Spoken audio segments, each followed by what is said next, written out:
You want to understand how they kept all of this hidden for thousands of years? It's not through censorship alone. It's not just rewriting history or controlling education systems. They embedded it in symbols. They encrypted the truth in plain sight, inside architecture, language, art, currency, and religion.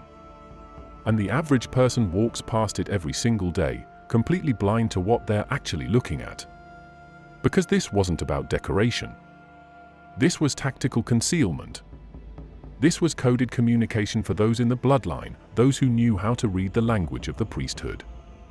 Every major civilization on this planet used the same symbolic toolkit: the serpent, the eye, the cube, the pillar, the cross, the crescent, the solar disk, the trident. Different names, same mechanics. These weren't just cultural flourishes. They were memory triggers, markers, ritual anchors. Once you understand the frequency behind the symbol, you realize it's not a picture, it's a function. These were operating system interfaces for the subconscious. They bypass language, bypass logic, and hit you where your programming lives. That's why they're everywhere. Not because they're pretty, but because they're necessary. You don't build a control system without access points, and these symbols are exactly that. The serpent wasn't evil. It was a code for transformation, DNA, and power. The cross wasn't Christian, it was ancient astro-theological symbolism, encoding the 4 directions, the solstices and equinoxes, and the union of material and spiritual planes. The cube is not just a shape, it's the compressed reality construct. That's why it shows up in black magic, in Mecca, in Saturn worship, in corporate logos. These aren't coincidences. These are legacy system markers. Visual shortcuts for those who've been initiated into the real meaning. Rituals operate the same way. The robes, the incantations, the incense, the positioning, it's all programming.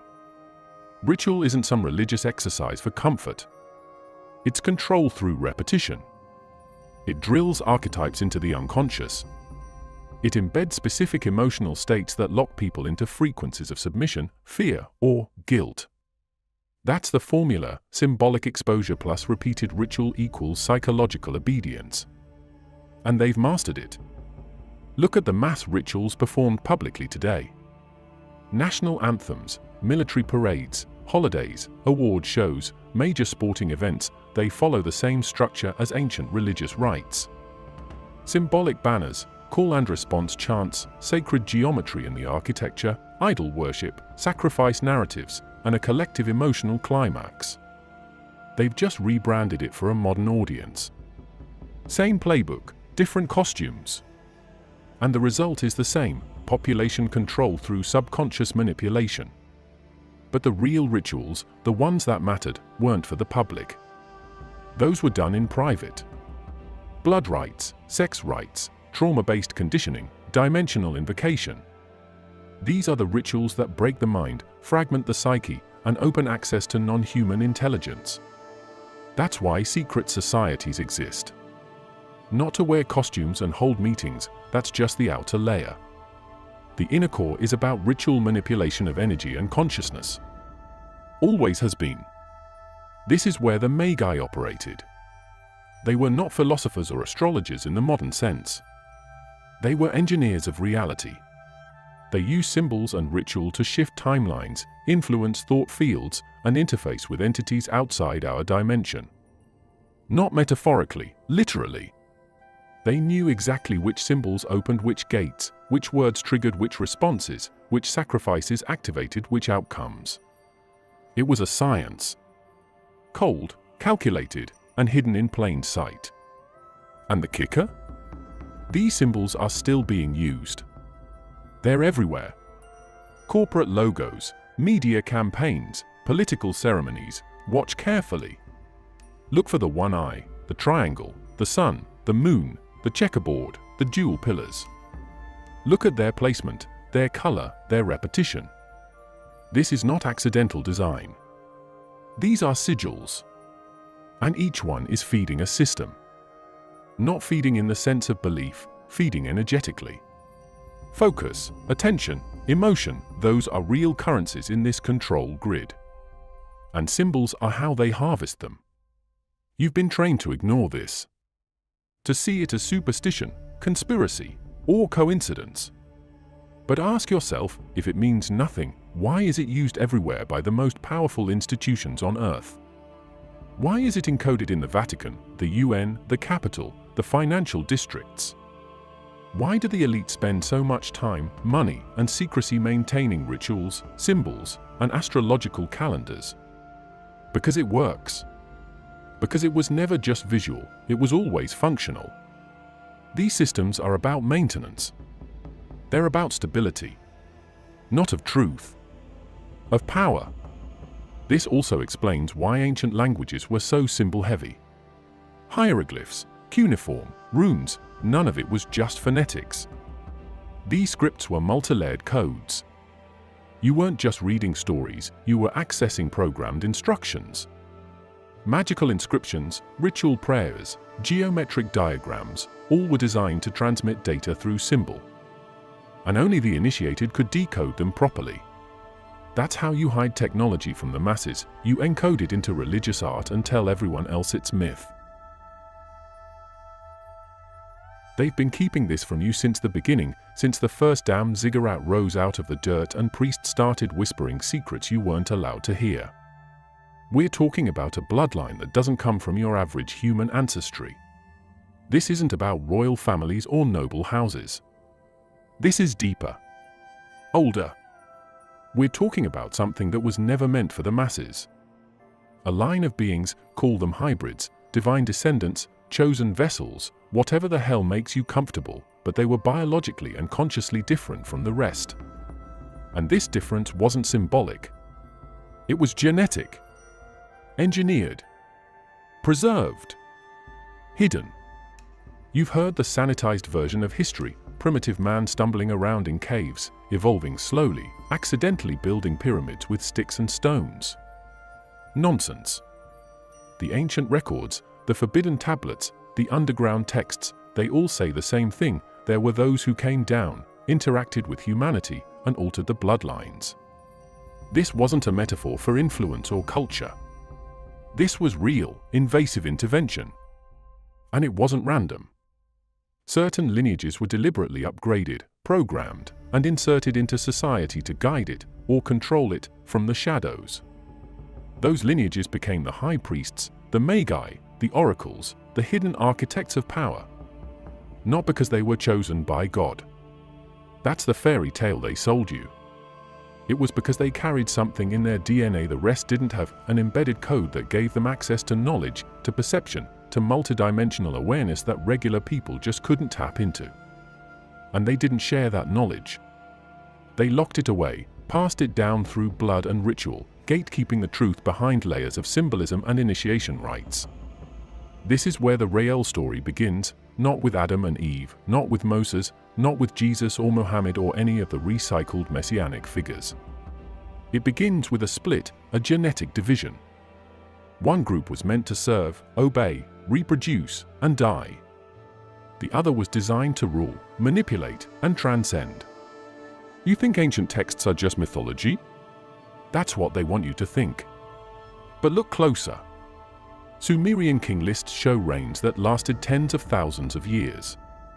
Egyptian pharaohs claim divine descent, not as metaphor but as literal truth. The Book of Enoch talks about watchers descending to breed with humans. The Genesis chapter 6 story? Sons of God taking daughters of men? That wasn't about divine love. It was a breeding program. And it gets worse. These bloodlines didn't disappear. They didn't die out. They went underground. They built secret schools, mystery cults, priesthoods, and elite orders to preserve their edge. They weaponized knowledge and buried the origin of that knowledge under layers of superstition and dogma. They're the reason you think truth comes from authority. They designed your religions, structured your schools, and built your governments to keep you from figuring out what they are and what you're not. This isn't ancient history. This is the root of your reality. The bloodline story is the key to why the world works the way it does. Why certain families stay in power for centuries. Why certain institutions survive revolutions, wars, and collapse. Why you're told to believe in equality, but every system around you screams hierarchy. You weren't born free. You were born into a hierarchy designed and maintained by a hidden elite that traces its power not to ideas, but to genetics. You ever wonder why so many elites are obsessed with genealogy, eugenics, and blood purity? It's not just racism or classism. It's biology. It's about preserving the signal.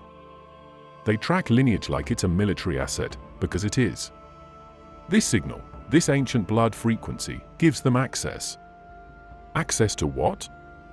Access to the original source of the knowledge the ancients guarded, knowledge of consciousness, energy manipulation, interdimensional travel, communication with non-human intelligences. The kinds of things that sound like science fiction until you realize half of it is already being developed in secret labs and black-budget projects. Now let's be clear, this bloodline isn't about being better in a moral sense. They're not holier or more evolved. That's not the point. The point is they were engineered for a specific function, like a class of operators inserted into a simulation to run the program. And just like in any system, the operators don't tell the users how it works. They exploit it. They upgrade themselves. They encrypt the code. And they feed the rest of us just enough mythology to keep us blind. When you hear chosen people, don't think of ancient promises and divine blessings. Think of ancient projects. Chosen by who? For what? That's the real question. Because the moment you strip away the religious gloss and start looking at these texts with modern eyes, you see it for what it is, a control protocol. A way to gatekeep a higher reality. A way to keep certain people at the top, not because of wealth or intelligence, but because of what's in their blood. This is why the priesthoods always guarded the temples. Why only initiates could enter certain chambers. Why knowledge was hidden in symbols, allegory, and metaphor. Because it wasn't just dangerous, it was incompatible with the default human operating system. You weren't supposed to decode it. You were supposed to obey the ones who could. And that tradition continues today. But instead of temples, they use universities, think tanks, and media conglomerates. Same bloodline. New packaging. This is why ancient knowledge is ridiculed today. Why you're told that alchemy, astrology, or sacred geometry are nonsense. Because those disciplines are built on the original framework the bloodline used to maintain control. Once you understand how energy, consciousness, and reality actually function, you're not controllable anymore. And that's a threat to the system. A threat to the bloodline. Now some of you might be thinking, so what? Why does it matter? Because everything you think is random, accidental, or fair is a scripted theater controlled by this hidden network. They use wars to reset civilizations, religions to rewrite values, and technologies to monitor, sedate, and predict the masses. But they don't let just anyone in. You don't buy your way into this bloodline. You don't work your way up to it. You're born into it, or you're out. Let's be blunt, there's a reason ancient knowledge was never put in the hands of the general population. It's not because people weren't ready. It's because the knowledge itself was weaponized. The high priests and magi didn't sit around chanting and burning incense for spiritual vibes. They were data managers, psychological operators, and ritual engineers. They were the ones who understood how reality actually functions, how consciousness, energy fields, frequencies, planetary alignments, and memory all tie into a larger control grid. And they damn sure weren't about to hand that intel over to the masses. Because once you give that power to everyone, the hierarchy collapses. The priesthood becomes obsolete. So they built a firewall, restriction, ritual, rank, secrecy. These ancient elites didn't teach, they filtered. Everything was on a need-to-know basis. You weren't getting in unless you were born into it or initiated through layers of obedience and silence. And that wasn't to protect you. That was to protect them. The knowledge wasn't sacred, it was proprietary. It was the operating system of the reality you're stuck in. They knew the mechanics of this place down to the subatomic level. They mapped consciousness and figured out how to manipulate perception. They understood that if you control perception, you control behavior.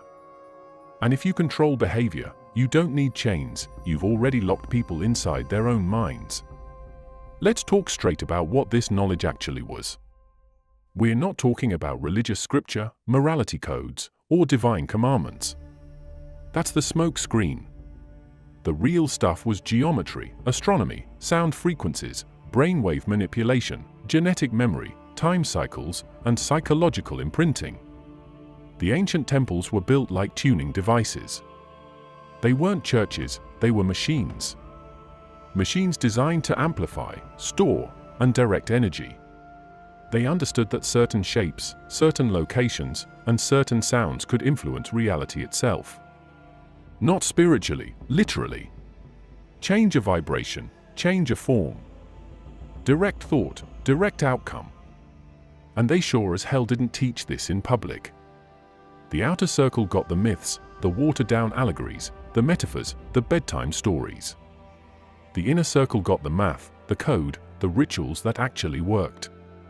This is why the same structure repeats across civilizations, the exoteric for the public, the esoteric for the elite. Look at Egypt, Babylon, Persia, Greece, it's the same template. You think it's a coincidence that every single empire had a secret class of initiates guarding so-called divine knowledge? It wasn't divine. It was experimental. It was scientific. It was strategic.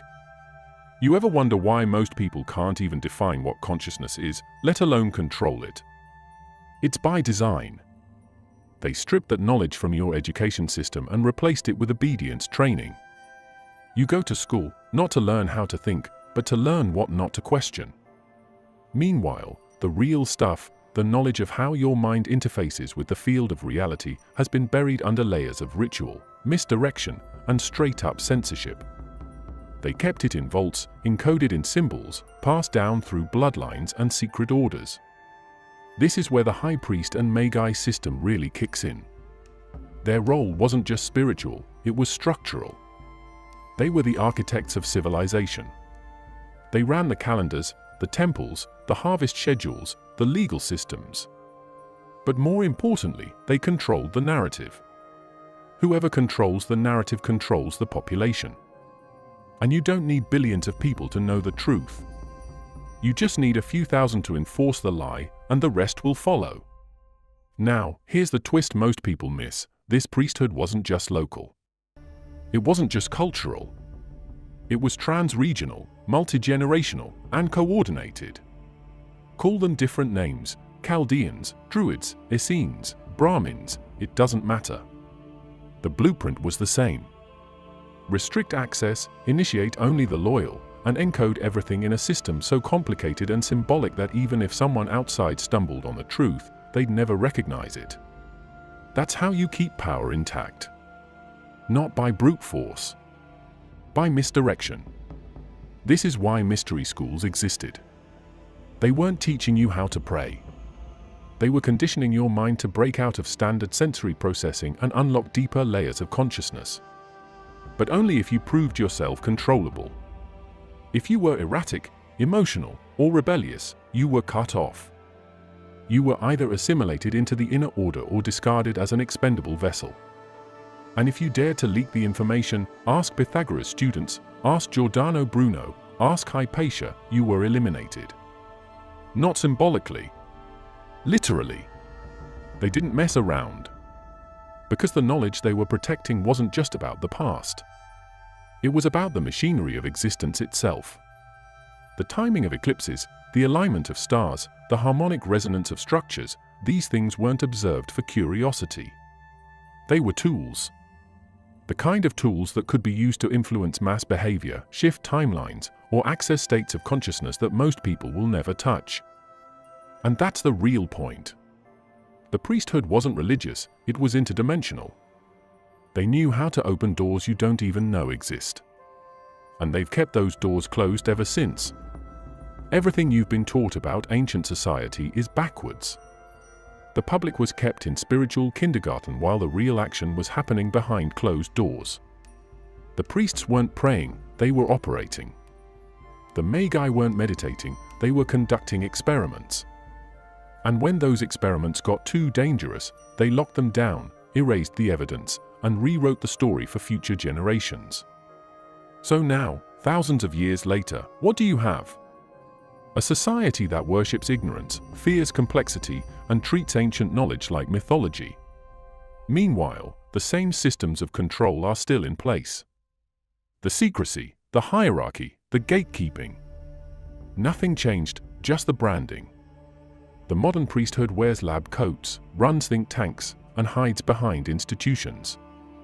But the mission is the same: restrict access, manage perception, and guard the keys to the deeper layers of reality. Humanity didn't just evolve. That's the story they drilled into your head to keep you from asking the real questions. You think Homo sapiens just magically jumped from banging rocks together to building ziggurats aligned with star systems?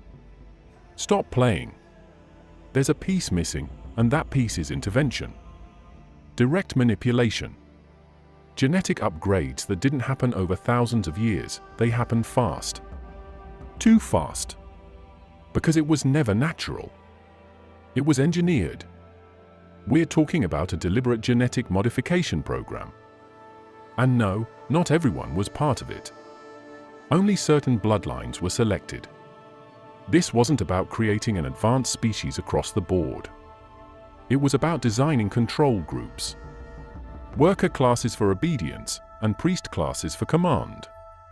Humanity was split at the code level. Some lines stayed base model, others were upgraded with higher cognitive access, longer lifespan potential, psychic sensitivity, and a deeper connection to whatever tech or force was running the show behind the curtain. You want proof? Go read ancient texts outside the sanitized Western canon. The Sumerian Enuma Elish, the Atrahasis epic, the Book of Enoch, they all talk about gods or watchers or sky beings coming down, splicing their essence with human women, and creating hybrids. Not metaphors. Not dreams. These were records. The Mesopotamians called them the Anunnaki. The Hebrews called them Nephilim. Every culture has a version. The beings came, they mingled with humans, and they created a new kind of being, one that was meant to serve, but with just enough intelligence to carry out complex functions. You think modern cloning and CRISPR are cutting edge? That's kindergarten tech compared to what they were doing back then. And they didn't need massive labs. They had energy fields, resonance tools, probably tech that could interface directly with DNA without even opening up a cell.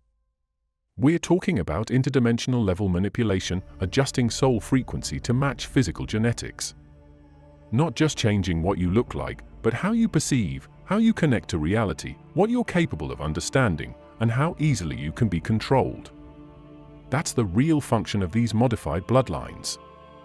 The elites didn't just inherit wealth and power, they inherited altered genetics. This is why certain families maintain dominance for centuries. They're not just playing politics. They're running on hardware that's been optimized for influence, secrecy, and manipulation. That's also why you see such a tight obsession with intermarriage, blood purity, and dynastic succession. They're preserving code. Not tradition, code. And the rest of humanity?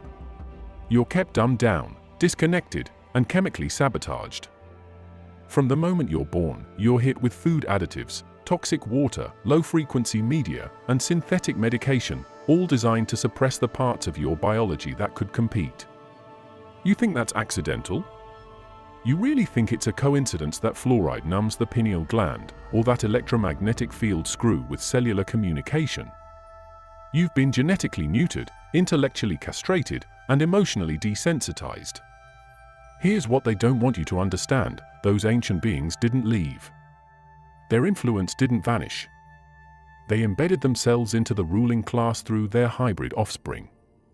These hybrids became the kings, pharaohs, emperors, and high priests. And the knowledge of who they were and how they got here became a closely guarded secret. Over time, as civilizations collapsed and reformed, that bloodline moved underground, but it never disappeared. It just changed its face, changed its flag, and kept the same mission: control the herd, preserve the code, and never let the base models realize they're running on restricted firmware. This is why you're not taught about DNA resonance, or how trauma affects epigenetics, or how consciousness itself is encoded in light and vibration. Because the second you figure out that your biological blueprint can be upgraded, or worse, has been downgraded, you'll start asking questions they can't answer without blowing the whole system wide open. Questions like, why do some people naturally access altered states of consciousness without drugs? Why do certain bloodlines always seem to be involved in wars, finance, and ancient societies? Why does every major institution track lineage, not just performance? And let's not pretend this is ancient history. Go pull up declassified DARPA and CIA documents on MKUltra, psychic warfare, genetic research. Hell, even the Vatican has archives on blood anomalies. This isn't fringe. It's state policy. Every major government and religious institution is fully aware that there are certain people whose blood reacts differently to energy, frequency, and ritual. That's why secret societies still exist. That's why they recruit based on blood, not belief. Because belief can be faked. Blood can't.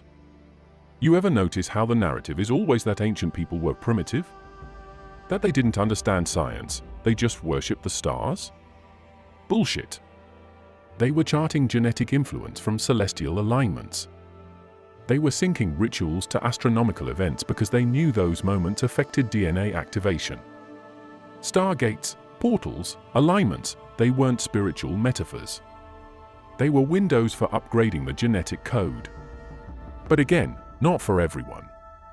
Just for the chosen lines. And don't get distracted by the reptilian angle or alien costumes in pop culture. That's just misdirection to discredit the real conversation. The real threat to the system is when you realize there's a stratified human hierarchy built on ancient biotech. That you're not at the top of that hierarchy and never were intended to be. And that everything from religion to nationalism to pop culture is designed to keep you entertained while the actual rulers move through closed circuits of genetic preservation and knowledge manipulation. This is also why history keeps resetting. Floods, fires, wars, plagues, these are not random events. They're culls. Resets. Purges. When too much of the base population starts waking up or when hybrid knowledge leaks, the system resets. And every time it resets, more data is lost to the public while the bloodlines preserve theirs. You get myths.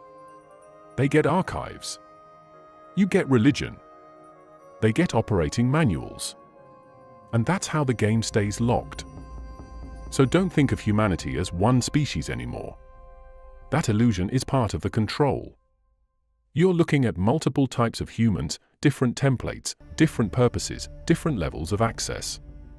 The high priest class and Magi didn't just hold knowledge, they were knowledge, walking repositories of coded information passed down through flesh. And they didn't see you as equals. They saw you as assets, tools, and sometimes threats. That view hasn't changed. The only thing that's changed is the sophistication of the mask they wear. Let's cut the fantasy. The ancients weren't dragging stones with ropes and chanting in loincloths. That narrative insults your intelligence.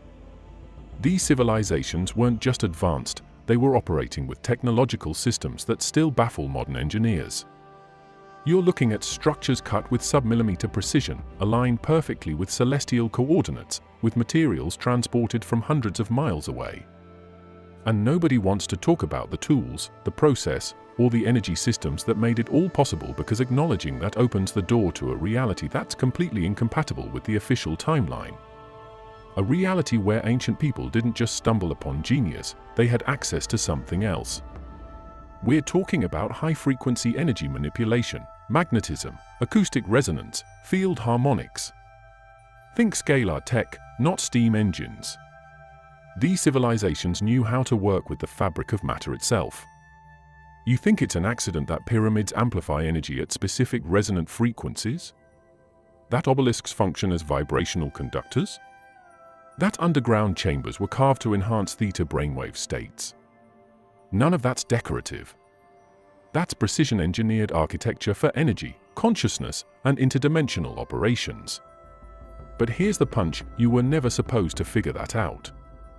The priesthoods that controlled this tech locked it away, both physically and symbolically. When a temple was constructed, it wasn't just a place of worship, it was a power station. And it was never meant for the masses. The rituals conducted inside weren't about prayer. They were about activating energy fields, triggering memory codes, opening dimensional gateways. Only initiates were allowed in, because only initiates were trusted to use it properly and keep their mouths shut. Everyone else got myths and parables. Layer after layer of metaphor to cover the fact that they were running live operations in sacred sites with tools you've been trained to think are fantasy. This tech wasn't lost. It was hidden. It's not buried under sand, it's buried under dogma, fake archaeology, and manufactured timelines.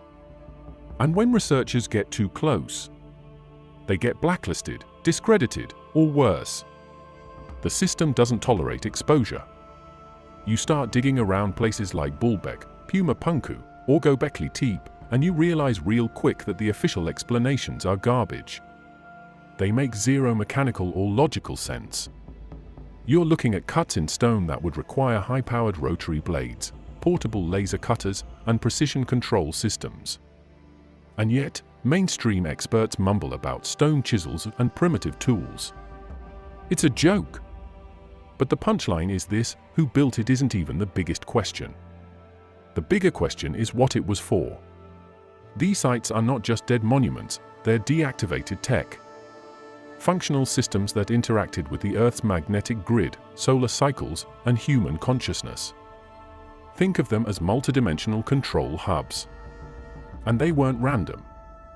Their placement across the planet follows a specific pattern, the telluric lines, or what you've been told to call ley lines. That's not spiritual nonsense. That's geoelectrical engineering. These people knew where the energy points were and how to use them.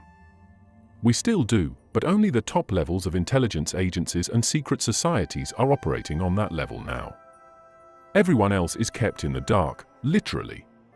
You've got structures like the Great Pyramid that aren't just aligned to cardinal directions, they encode mathematical constants like pi, phi, and the speed of light in their measurements.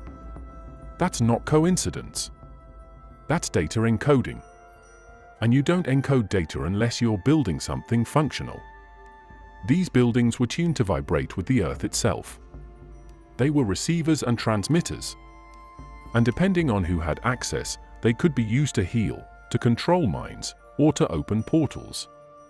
Sound far-fetched?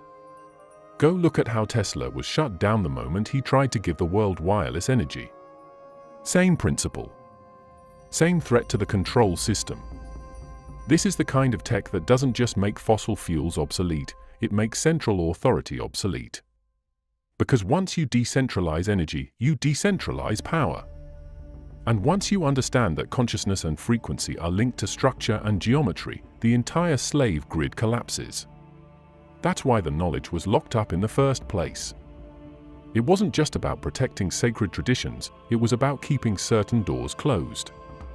Because once those doors open, anyone can walk through. And they don't want that. They need you docile, dependent, ignorant. So instead of teaching this in school, they fill your head with chronological nonsense, that Egyptians invented math to measure crops, that Mayans stared at the stars out of boredom, that Stonehenge is just a calendar. No. These were systems built by people who understood the interaction between thought, sound, and structure. They used these elements together like software and hardware. Ritual was the interface. Architecture was the device. And energy was the currency. This is also why every ancient society had priest architects. You weren't building temples unless you knew the math, the star positions, the energetic signatures, and the ritual protocols. It was a science, not a religion. And that science was compartmentalized, protected, and passed down only through bloodlines and initiation. Because in the wrong hands, that tech could destroy civilizations or rewrite them. And maybe that's exactly what happened. There are signs of massive resets in history, mud floods, vitrified cities, global cataclysms. You think those were natural? Or do you think someone flipped the wrong switch? You think Atlantis is a myth? Or was it a society with too much access, too fast, without enough discipline, and someone decided to pull the plug? The story of human history isn't human. That's the part no one wants to say out loud. You've been trained to think Earth is some isolated blue marble in the middle of nowhere, just drifting through space with nothing watching, nothing interfering, nothing guiding. That narrative is trash. The truth is, outside influence is everywhere in our origin stories, our mythologies, our religions, and especially in the bloodlines that control the planet. This whole system, the hierarchy, the rituals, the secrecy, exists because of contact. We weren't alone, and we're still not. The problem is, the ones who made contact didn't come here for peace or curiosity. They came for control. This planet was colonized.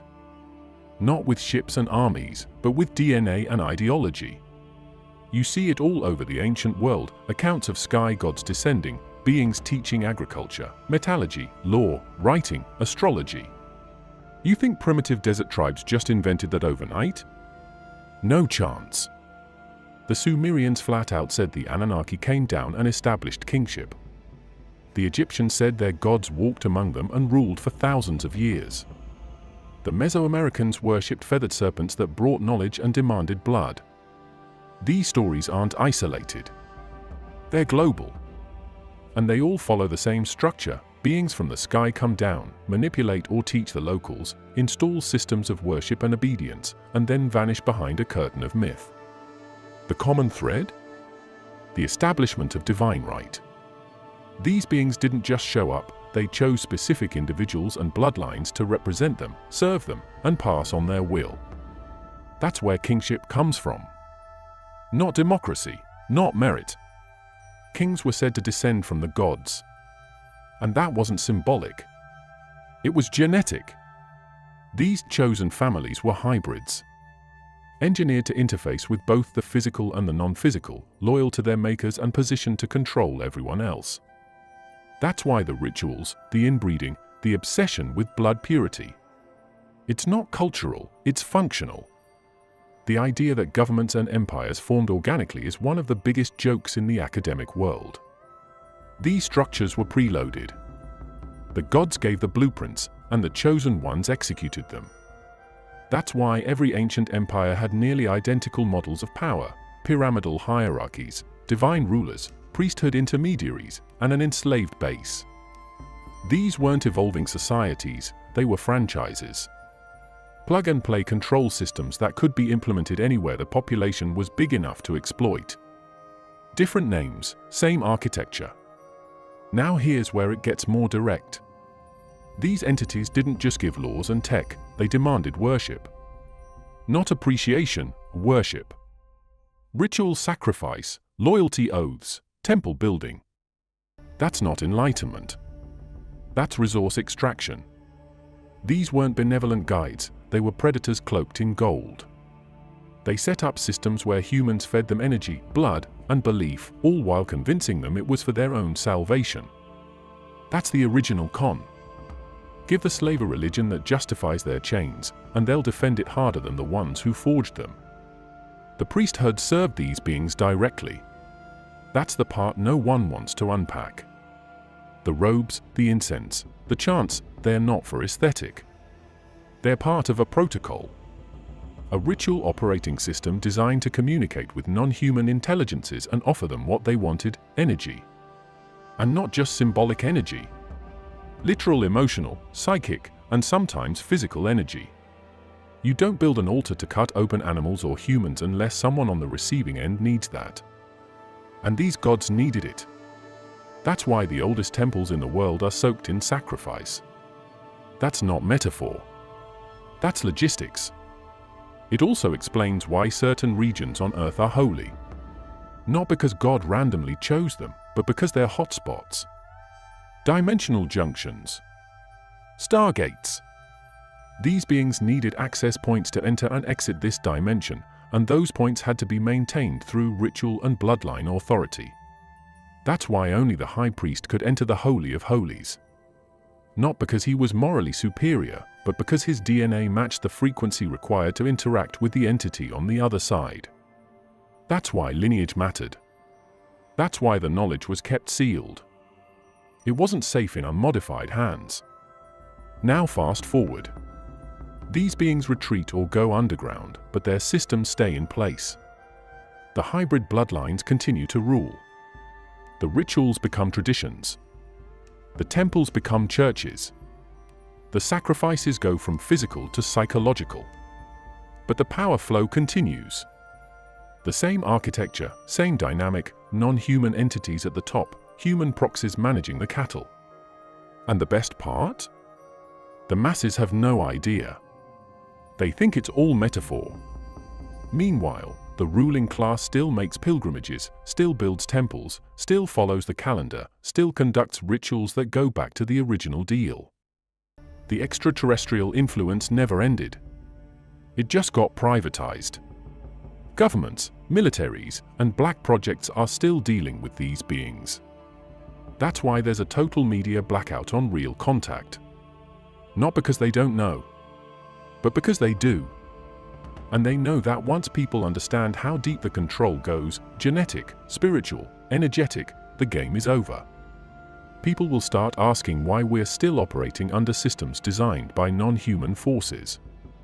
Why our reality is structured around compliance, fear, and sacrifice. And why we're still paying tribute to gods that haven't shown their faces in thousands of years. But make no mistake, they still operate. Through possession, through influence, through bloodline programming. That's why so many leaders seem disconnected from empathy, from logic, from basic human emotion. They're not possessed in the Hollywood sense. They're running on altered firmware. Their loyalty isn't to you, or your freedom, or your future. It's to the architects of the original system. And those architects are not human. Never were. You want to know why all of this has stayed hidden? Why generation after generation, no matter how advanced we get, we're still stuck in the same damn system, controlled, divided, manipulated? It's because there's a network. A real one. Not theory. Not fantasy. A global, interlinked structure of bloodlines, secret societies, corporate dynasties, ancient priesthoods, and intelligence agencies that have been working together behind closed doors to ensure that nothing threatens the original architecture of control. This is the elite inner circle, the guardians of the ancient blood. The ones who inherited the knowledge, the technology, the rituals, and most importantly, the reason for keeping it all off limits to the rest of humanity. These people aren't guessing. They're not experimenting. They're executing a program that was set in motion thousands of years ago. They know exactly who they are. They know exactly where they come from. And they damn sure know what they're protecting. This isn't about money. It's not even about power in the way most people understand it. It's about containment, keeping humanity locked into a loop, a controlled ecosystem where no one breaks out of the matrix unless they allow it. And the way they do that is through control of access to knowledge, to energy, to symbols, to portals, to genetics, to language, to time. This is why you see the same surnames, the same bloodlines, the same institutions showing up over and over again across different eras, regions, and ideologies. Because they're not switching hands, they're switching masks. The empire doesn't fall. It rebrands. Pharaohs become emperors, become popes, become presidents, become tech moguls. The temples become banks, become universities, become intelligence agencies. The priests become scientists, become media executives, become cultural engineers. The structure never changed. Only the story did. And they keep telling it because it works. The real power isn't public. It never was. It's in the private networks. The families that never make the news. The black budgets you'll never see. The orders that never issue press releases. These are the ones keeping the knowledge buried. These are the ones still conducting the rituals. These are the ones pulling the strings while the rest of the world chases distractions, false flags, celebrity gossip, and political theater. They keep it tight because they know what's at stake.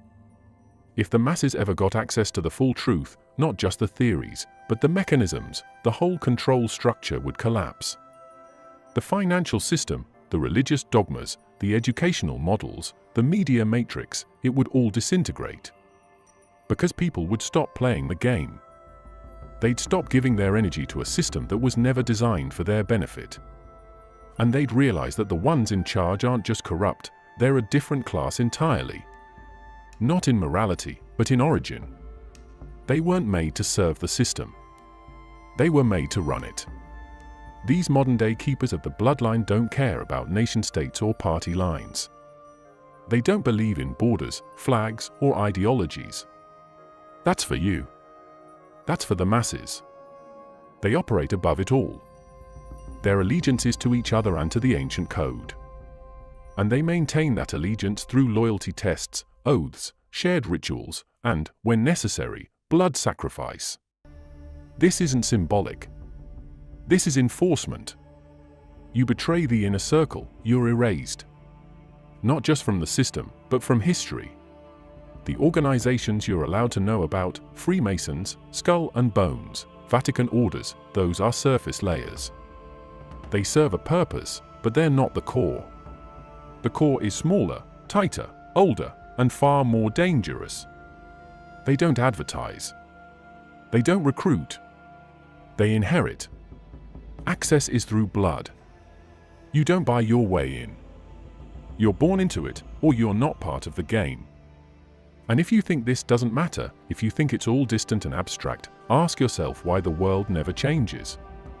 Ask yourself why real revolutions always end up being controlled demolitions. Ask yourself why every attempt to challenge the system ends with the same puppets in new suits. It's because the architecture of power doesn't rest on laws or votes or protests, it rests on secrecy. On the strategic compartmentalization of knowledge. On the enforcement of artificial hierarchies that make people believe their place in the pyramid is natural, deserved, or divine. You've been trained to accept your own imprisonment, to rationalize it, to defend it. And the ones doing it aren't interested in convincing you otherwise. They don't need to. As long as you keep worshipping the idols they feed you, voting in the systems they design, buying into the fear cycles they trigger, and ignoring the symbols they use, you're exactly where they want you, a docile, predictable, replaceable. But now you know. You know this isn't random. You know there's an internal control structure that's deeper than government, deeper than religion, deeper than economics. You know that a bloodline has survived every empire collapse, every war, every dark age, because they were never on the battlefield. They were behind the curtain, adjusting the narrative, resetting the board, and laughing while the rest of the world burned. So the next time you hear about revolutions, awakenings, or progress, remember who's really writing the script. It's not the politicians. It's not the influencers. It's not the so-called experts. It's the descendants of those original architects, still running the same playbook, still using the same language, still guarding the same secrets. Thanks for watching all the way to the end. That alone puts you in a different category. Most people never make it this far, and that's exactly how the system stays alive. But not you. Not anymore.